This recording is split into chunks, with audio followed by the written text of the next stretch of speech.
حضرت آدم علیہ السلام کی وفات کے بعد حضرت شیث ولی عہد ہوئے اور اللہ کے احکامات کو عام کرتے اور عبادت الہی میں وقت صرف کرتے۔ حضرت شیث علیہ السلام حضرت آدم کے بعد اللہ کے احکامات لوگوں کو سناتے اور انہیں اللہ کی طرف بلاتے۔ روایات میں ہے کہ حضرت شیث نے بنو قابیل میں بھی دعوت و تبلیغ کا کام کیا، جس سے چند لوگ ان میں سے بھی احکام خداوندی کی پیروی کرنے والے ہوئے، اور بعد میں شیطان نے بنو قابیل کو پھر بہکا کر ان کو شہید کروا دیا، اور بعد اس کے بت پرستی کی ابتدا ہوئی۔ جب حضرت شیث 165 سال کے ہوئے تو آپ کے ہاں ایک بیٹا پیدا ہوا جس کا نام آپ نے انوش رکھا۔ حضرت انوش سے کین، کمین سے مہلائل، مہلائل سے یارد، اور یارد سے حضرت اخنوخ پیدا ہوئے، جو حضرت آدم اور حضرت شیث کے بعد اللہ کے تیسرے نبی بنے۔ سب سے پہلے جس شخص نے قلم سے لکھا وہ آپ ہی ہیں۔ کپڑوں کے سینے اور سلے ہوئے کپڑے پہننے کی ابتدا بھی آپ ہی سے ہوئی۔ اس سے پہلے لوگ جانوروں کی کھالیں پہنتے تھے۔ سب سے پہلے ہتھیار بنانے والے، ترازو اور پیمانے قائم کرنے والے اور علم نجوم و حساب میں نظر فرمانے والے بھی آپ ہی ہیں۔ یہ سب کام آپ ہی سے شروع ہوئے۔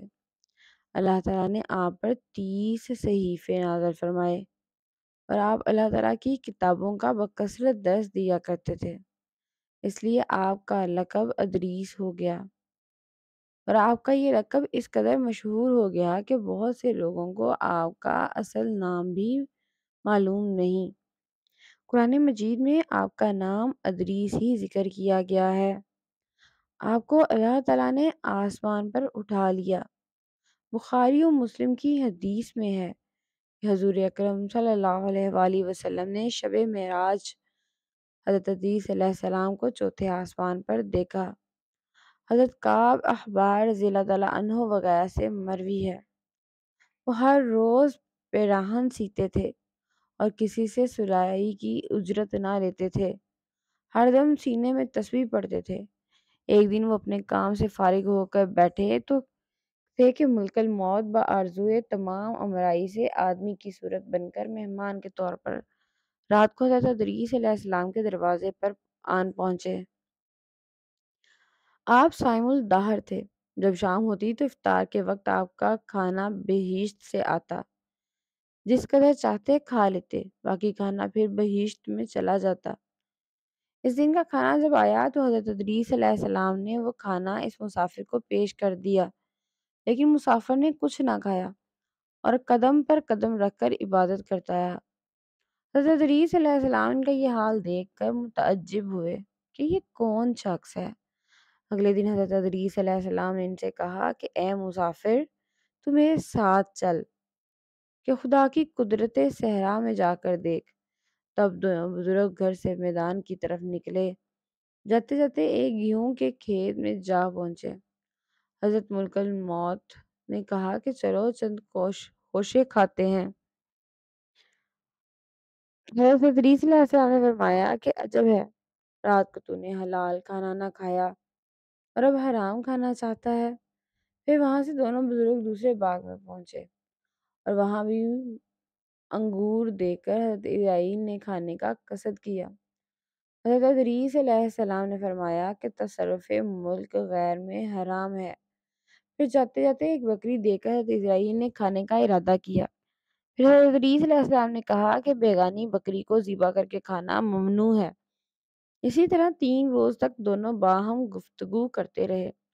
جب حضرت ادریس علیہ السلام کو لگا کہ یہ شخص بنی آدم سے معلوم نہیں ہوتا، یہ کون شخص ہے، اور فرمایا کہ خدا کے واسطے ظاہر تو کرو کہ تم کون ہو۔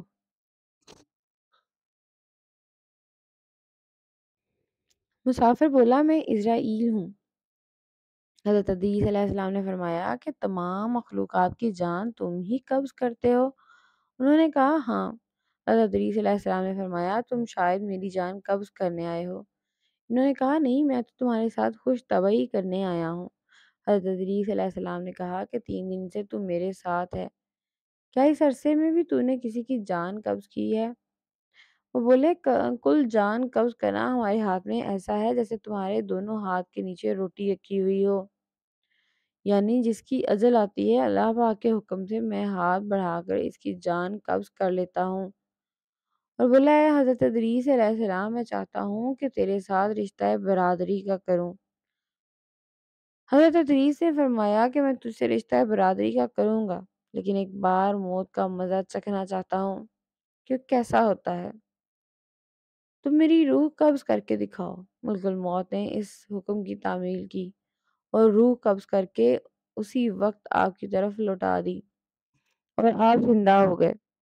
پھر آپ نے فرمایا کہ اب مجھے جہنم دکھاؤ تاکہ خوف الہی زیادہ ہو۔ چنانچہ یہ بھی کیا گیا۔ جہنم دیکھ کر آپ نے دروغۂ جہنم سے فرمایا کہ دروازہ کھولو، میں اس دروازے سے گزرنا چاہتا ہوں۔ چنانچہ ایسا ہی کیا گیا اور آپ اس پر سے گزرے۔ پھر آپ نے ملک الموت سے فرمایا کہ مجھے جنت دکھاؤ۔ وہ جنت کو آپ کو جنت میں لے گئے۔ آپ دروازوں کو کھلوا کر جنت میں داخل ہوئے۔ تھوڑی دیر انتظار کے بعد ملک الموت نے کہا کہ اب آپ آئیے مقام پر تشریف لے چلیے۔ آپ نے فرمایا کہ اب میں یہاں سے کہیں نہیں جاؤں گا۔ اللہ تعالیٰ نے فرمایا کہ تمام جانداروں کو موت کا مزہ چکھنا ہے اور موت کا مزہ میں چکھ ہی چکا ہوں۔ اور اللہ تعالیٰ نے یہ فرمایا ہے کہ ہر شخص کو جہنم پر سے گزرنا ہے، تو میں گزر چکا ہوں۔ اب میں جنت میں پہنچ گیا اور جنت میں پہنچنے والے کے لیے خداوند قدوس نے یہ فرمایا ہے کہ جنت میں داخل ہونے والے جنت سے نکالے نہیں جائیں گے۔ اب مجھے جنت سے چلنے کے لیے کیوں کہتے ہو؟ اللہ تعالیٰ نے ملک الموت کو وحی بھیجی۔ حضرت ادریس علیہ السلام جو کچھ کہہ رہے ہیں میرے اذن سے کیا اور میرے ہی اذن سے جنت میں داخل ہوئے، لہذا تم انہیں چھوڑ دو، وہ جنت میں ہی رہیں گے۔ چنانچہ حضرت ادریس علیہ السلام آسمانوں کے اوپر جنت میں ہیں اور زندہ ہیں۔ حضرت ادریس علیہ السلام کے آسمانوں پر اٹھائے جانے اور ان کو ملنے والی نعمتوں کا مختصر اور اجمالی تذکرہ قرآن مجید کی سورہ مریم میں ہے۔ اور کتاب میں ادریس کو یاد کرو، بے شک وہ صدیق تھا، غیب کی خبریں دیتا اور ہم نے اسے بلند و بالا مکان پر اٹھا لیا۔